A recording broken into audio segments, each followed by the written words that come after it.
Mwenyekiti mstaafu wa Chama cha Demokrasia na Maendeleo Chadema, Mheshimiwa Freeman Aikaeli Mbowe akiambatana na Salum Mwalimu aliyekuwa naibu katibu mkuu wa chama hicho Zanzibar, pamoja na Daniel Naftali Mgogo, mwandani wa karibu wa kiongozi huyo mstaafu wa Chadema, wamefika gereza la Keko jijini Dar es Salaam na kumjulia hali mwenyekiti wa Chadema Taifa Mheshimiwa Tundu Antipas Lissu leo Jumatano Aprili 16 ya mwaka 2025 majira ya saa 6 mchana.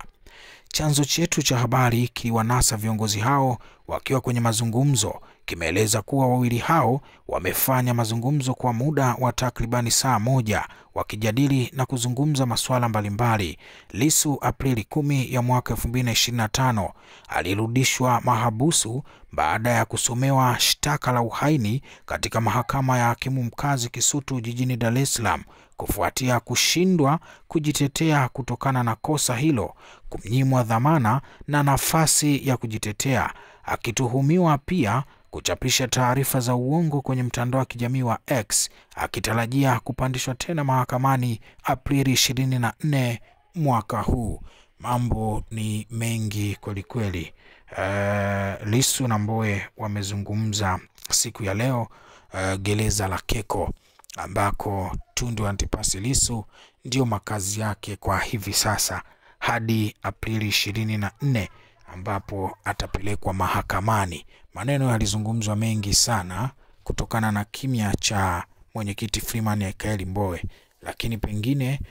hiki alichokifanya siku ya leo mwenyekiti mstaafu wa Chama cha Demokrasia na Maendeleo kikazima ile minong'ono ambayo ilikuwa ikizungumzwa kwa muda mrefu ya kwamba mwenyekiti Freeman Aikaeli Mbowe baada ya uchaguzi na kukaa kimya kwamba pengine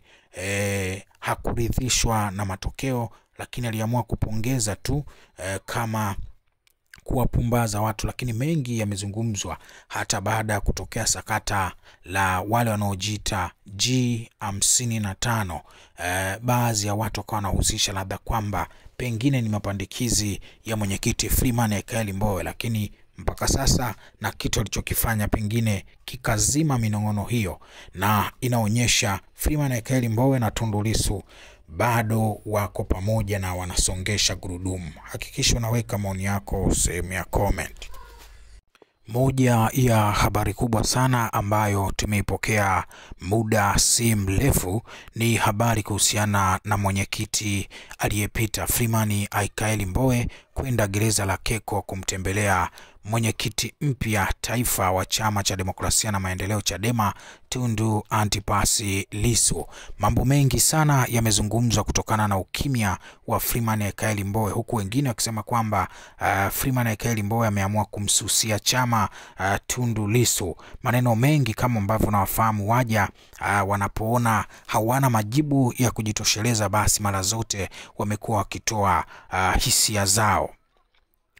Mwenyekiti mstaafu wa Chama cha Demokrasia na Maendeleo Chadema, Mheshimiwa Freeman Aikaeli Mbowe akiambatana na Salum Mwalimu aliyekuwa naibu katibu mkuu wa chama hicho Zanzibar, pamoja na Daniel Naftali Mgogo, mwandani wa karibu wa kiongozi huyo mstaafu wa Chadema, wamefika gereza la Keko jijini Dar es Salaam na kumjulia hali mwenyekiti wa Chadema Taifa Mheshimiwa Tundu Antipas Lissu leo Jumatano Aprili 16 ya mwaka 2025 majira ya saa 6 mchana.